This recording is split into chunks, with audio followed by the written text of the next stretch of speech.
Welcome to our channel. Today we how to log into Okta Lifecyle for automated offboarding security step by step clearly. Begin by opening your preferred web browser. In the address bar, type in the Okta login URL for your organization.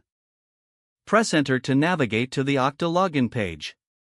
Once the page loads, locate the fields for your username and password. Enter your organizational email address in the username field.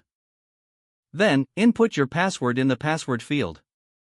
If your organization uses two-factor authentication, follow the prompts to complete this verification process. After successfully logging in, you will be directed to the Okta dashboard. From the dashboard, look for the Applications section. Select the relevant application for lifecycle management. Once the application loads, navigate to the Settings menu. Locate and select the option for offboarding or user management. Here, you will find the tools necessary for automated offboarding. Select the user you wish to offboard from the list. Confirm the selection to proceed with the offboarding process. Review the offboarding checklist to ensure all steps are completed. Click on the Submit button to complete the offboarding. A confirmation message will appear to indicate the successful automation of the offboarding. You have now successfully logged into Okta Lifecycle for automated offboarding security. If the page does not load, refresh the browser or try again in a private or incognito window. Make sure you are using the correct email address, then retype it carefully to avoid small typos.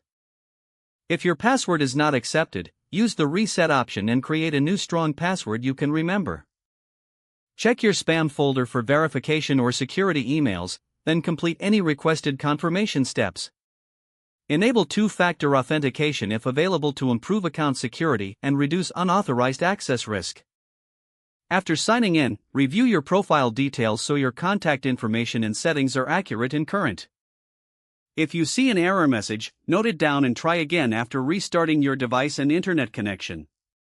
Log out when you finish, especially on shared devices, to keep your account and payment information secure. If the page does not load, refresh the browser or try again in a private or incognito window. Don't forget to like this video and subscribe to our channel for more step-by-step tech guides.